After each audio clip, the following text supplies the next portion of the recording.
Hey everybody, Bob with Iowa Class Battleships page. Today I'm going to be talking about a topic that came up on my Instagram account. It was asked me some questions, and the question was, what do you think of Yamato versus Bismarck and Tirpitz? So I've got some opinions on this, and I'm going to go over real quick. I've never done this before. I thought it was a pretty interesting topic, so we'll cover it. What would happen with Bismarck and Tirpitz if they were attacking Yamato? Okay, well, Yamato is a little bit slower by about 3 knots. All right, Yamato is 70,000 tons versus around 50,000 tons for the Bismarck and Tirpitz. Now, to combine, Bismarck and Tirpitz equal out about 100,000 tons. Still, they're a little faster. Yamato's a little slower. Yamato's much better armed. Bismarck and Tirpitz are a little less armed. Not that their armor protection is bad at all. It's just simple fact is Yamato has thicker armor.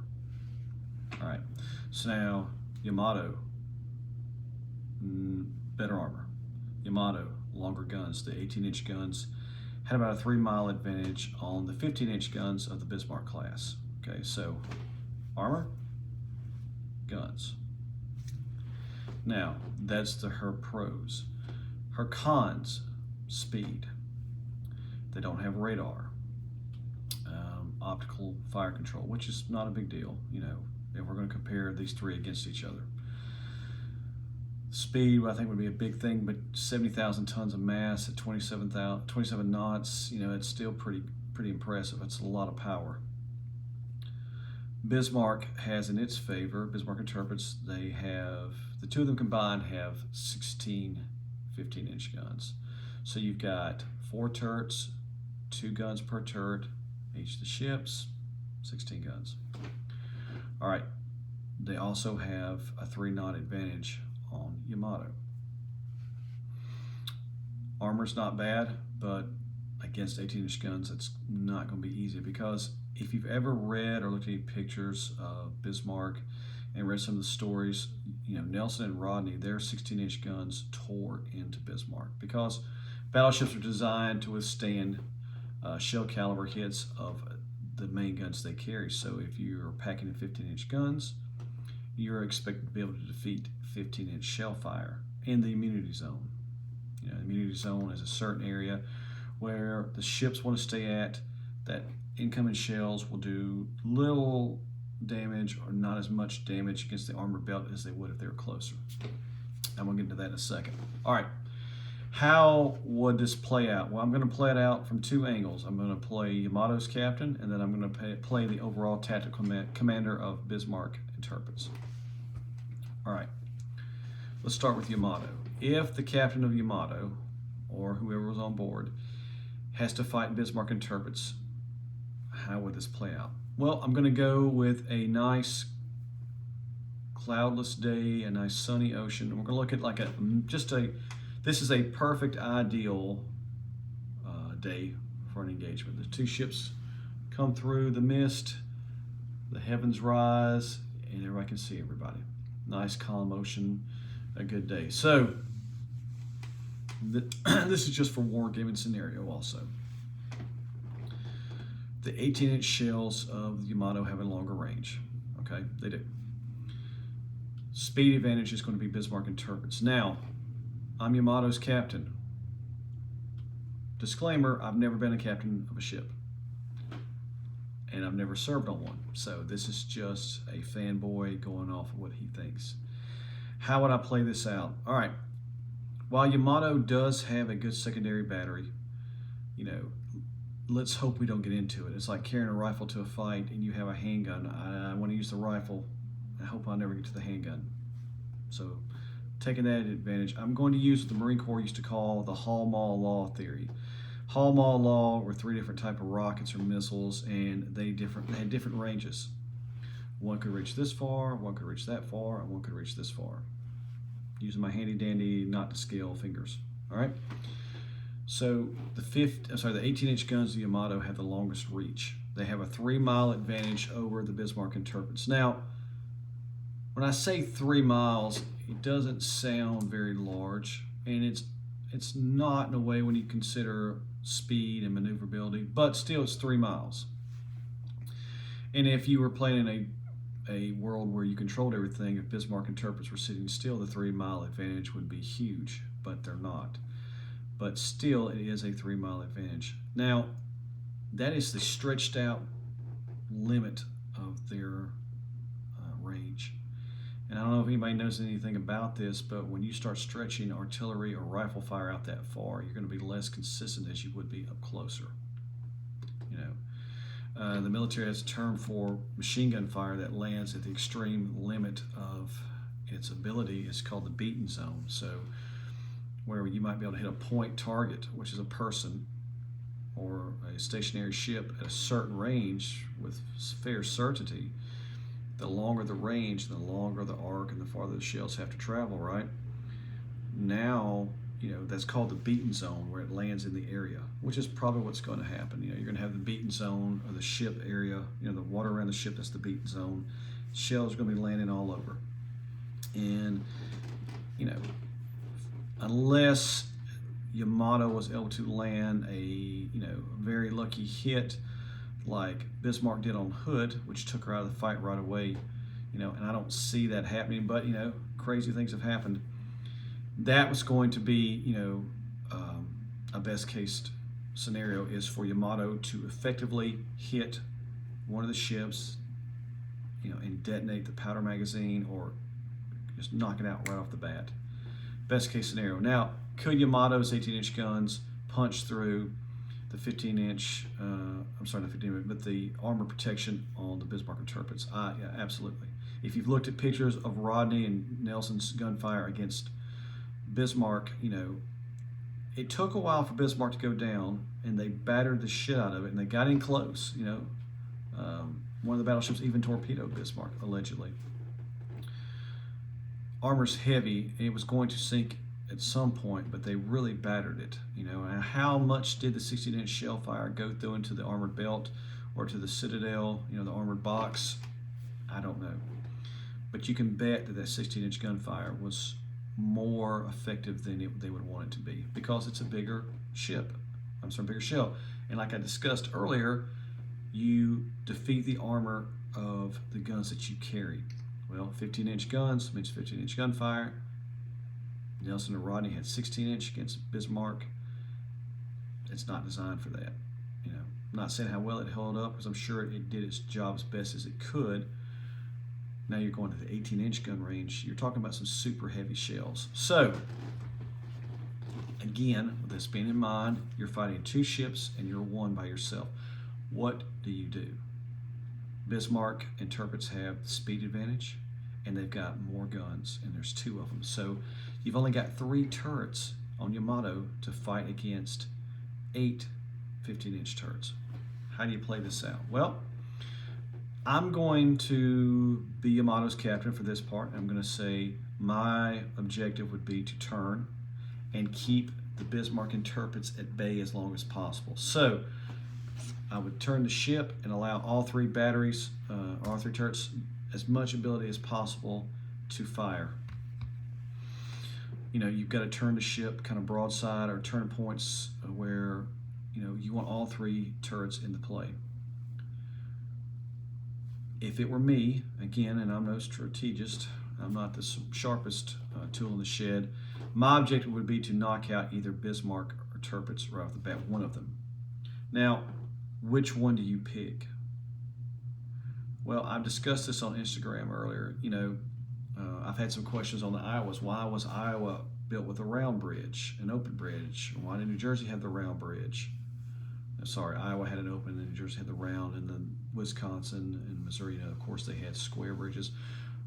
It's like everything else. The first generation of a car you buy, they have things they kink out, and they have issues, and they work them out. And by the 4th iteration of that genre of car, it's usually mostly ironed out. So anything Iowa had and then New Jersey had, Missouri and Wisconsin would have changed and done better on. If you haven't watched Battleship New Jersey's page, Ryan Szymanski, the curator, did a really good video talking about how Illinois and Kentucky might have been completed versus the earlier ships. It's something to check out. So if you get a chance, make sure you watch it. So to me, Tirpitz would probably have been the one I wanted to attack first because Bismarck, when she was brand new, of course she was the terror of the sea, but Tirpitz was, came online later, and there were some things I'm sure that would change, but overall they would have been the same, But how you pick out which one? I mean, honestly, I'd probably focus on the closest one. Tirpitz would be the one I want to get first because I know she would have more modern things. And again, this scenario we're talking about, 3 fully loaded ships, ready to rock, fully worked up, and ready to go. Also, when you talk about Bismarck versus Hood and Prince of Wales with Prince Eugen, Hood was very worked up. A lot of her crew, her complement had been on board her a long time. She was seasoned crew. Prince of Wales had civilian contractors on board to try to hammer out the problems with the 14-inch guns, and they had issues. And like I said, Churchill wasn't big on the King George V class with their 14-inch guns. They thought they should be bigger. Harder to defeat 15-inch guns with 14-inch guns when you look at the armor layout in comparison to the guns. If you're carrying 14-inch guns, you're at least designed to survive 14-inch gunfire. So, at the Battle of the Denmark Strait, Prince Eugen was misidentified, and the Hood and Prince of Wales fired on her first, which had to shift time and targets, which caused problems. So, either way, my objective would be to take one ship under fire. So the forward 2 turrets I would assign to whichever ship was closest, the one I probably could get the most hits on, and I would do everything I could to pound that ship out first. Now, turret 1, turret 2, that would be their job. Turret 3 objective would also be to fire on that ship, unless it got to the point where the second, either Bismarck or Tirpitz, whichever one. Let's just say I'm focused on Tirpitz. Bismarck is starting to get hits or straddles, or she's getting close, she's becoming more of a problem than a nuisance. Then I would have turret 3, or whichever turret was able to, depending on the situation. I would think 3 would be the best for that, and let the forward 2 turrets focus on the Tirpitz. They could fire harassing interdiction shots. I said H and I, but that's a ground term. So I would do turret 3 to distract or keep Bismarck at bay. If that wasn't possible, we could still get hits on Tirpitz. Focus on Tirpitz. Take everything you can, pound one ship out. Now you don't have to sink the Tirpitz, or because I'm going with Tirpitz first. I'm not necessarily trying to sink Tirpitz. I'm trying to knock her main batteries out of action. And as we all know, Bismarck's turrets were knocked out systematically during her last battle. So it's not unthinkable, especially if we're using the super heavy 18-inch shells. Knock out one ship, recover, focus on the other one.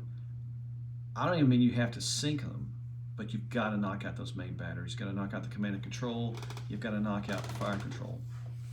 But getting those turrets, those smaller guns, the secondary battery is not going to be able to keep up distance-wise with the 18-inch guns.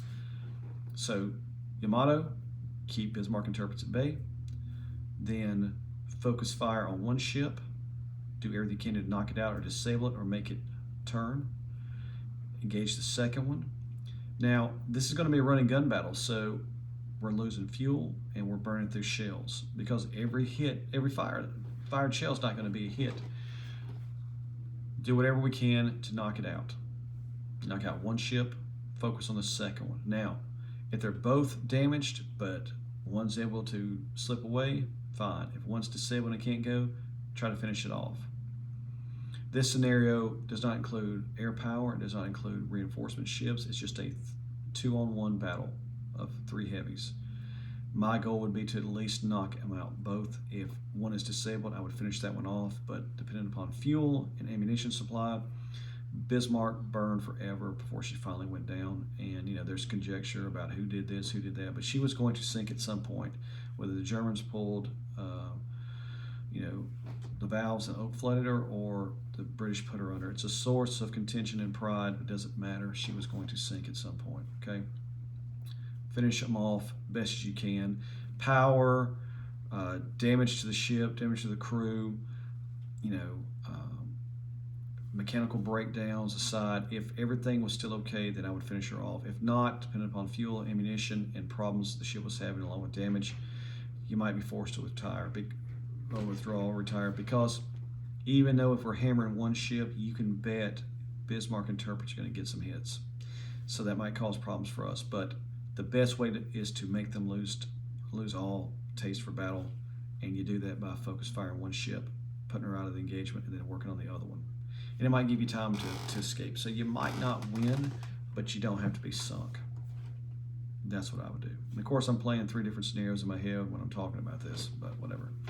Now, let's flip sides and go Bismarck and Tirpitz versus Yamato. So now I'm going to pretend to be the captain of Tirpitz, since I picked Tirpitz last time. And I'm the group commander. I'm in charge of both ships. What do? Yamato has the advantage in firepower. She has the advantage in armor. Now, optical fire control. We're just going to go with optical fire control because the British and the Germans both had excellent optical fire control systems. Again, nice sunny day, conditions are calm, Coriolis of the Earth is in effect because we're firing over the horizon probably. You know, I don't know if we're using, let's just say we're using spotter planes, not using spotter planes. We're still trying to get close enough to see the fall of the shot. So for the long range, Yamato definitely would have to employ a float plane. Let's throw Yamato and Tirpitz and Bismarck's float planes up, and their function, their autos go up, and they're calling fall of shot, whatever. So how do we fight this monster? For me, I'm going to tell Bismarck, start corkscrewing with the objective of getting close as we can. Chase the splashes. Let's close the range. I'm not saying don't fire, open fire if you can, but try to conserve some ammo for the duel. My objective would be using our 3-knot advantage. We've got to close the gap, all right, and the firing range. So if Yamato can hit us at this range, okay, right, and we can't hit her until she's much closer, we've got to drive in. Full speed ahead, we go as fast as we can. Split though. So now Yamato's got to pick who's she going to shoot at. If Tirpitz starts taking too many hits, we turn, let Bismarck come in and get them to take their fire off of us. My objective would be to close as fast as possible, close the gap. All right, the immunity zone is, like I said, it's an area where the shells, if they're the same caliber, they're supposed to do little or no damage. They're going to do some damage to the upper works, but to the armor belt is what we're trying to, see. At that certain range, it shouldn't do any damage or very little damage to the armored vitals. Now, at the Naval Battle of Guadalcanal, one of the 2 or 3, the Hiei faced off with American cruisers. Well, their 8-inch shell fire actually disabled Hiei and the steering room, and she started circling until she was eventually sunk by American aircraft. And the 8-inch shells are not as big as the battleship shells, right? But they can still do damage. Now we're talking about 15-inch guns versus 8-inch guns. So by closing the range as fast as possible and using the German accuracy, which we've already known they have a lot of, my objective would be to pummel Yamato's fire control and pummel Yamato's command and control. So even though the armored citadel of the ships, if you've ever been to one, like the Iowas have a 17-inch conning tower, it's awesome.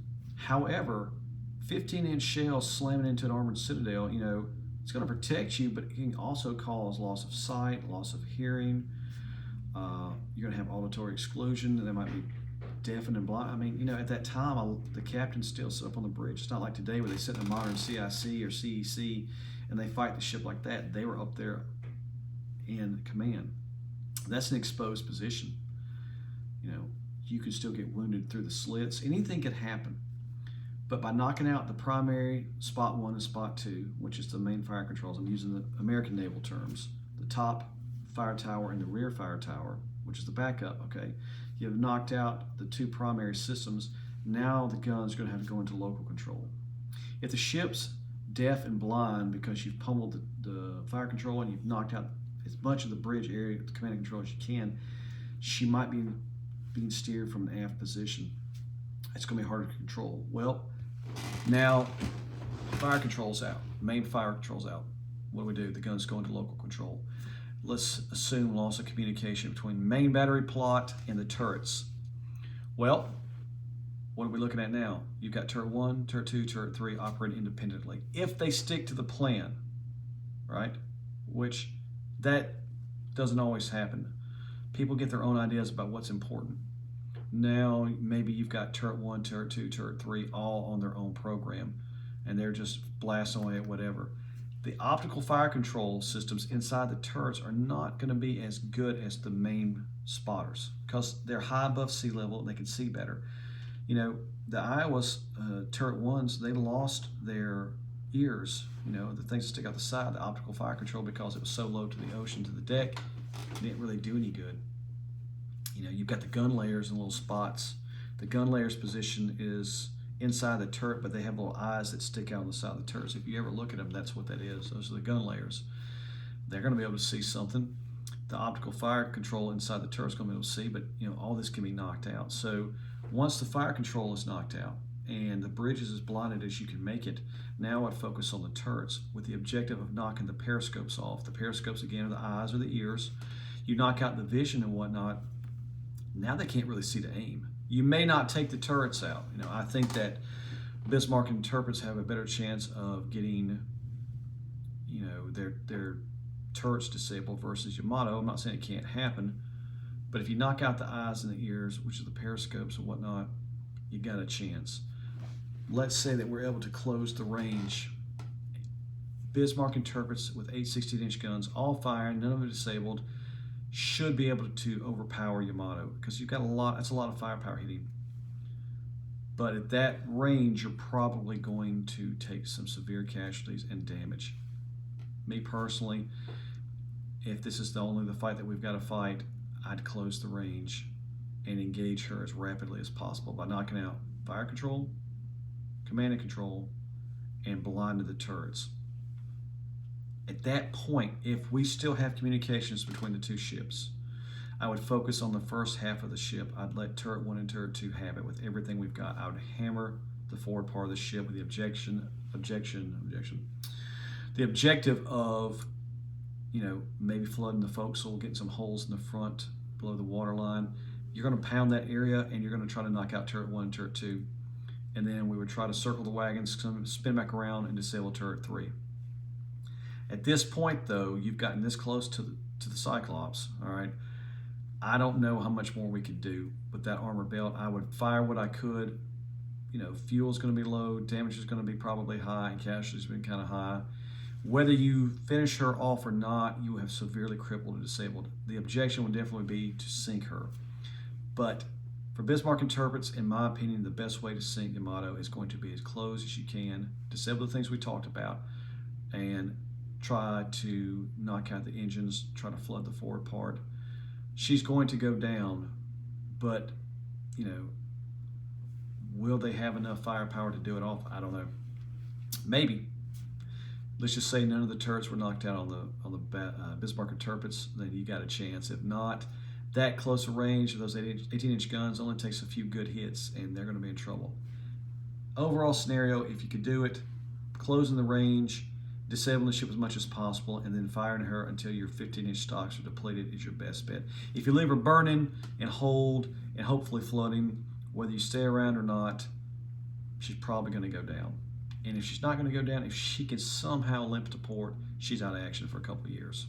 So those are just my ideas and thoughts on Bismarck and Tirpitz fighting out Yamato. That's how I would game board it. Let me know what you think in the comments. Let me know. I always need you guys' support. Make sure to follow us on Iowa Class Battleships on Instagram, Facebook. Leave comments. Let me know what you think. I'm looking forward to hearing from you guys. Thanks for watching, and I hope you guys have a great day.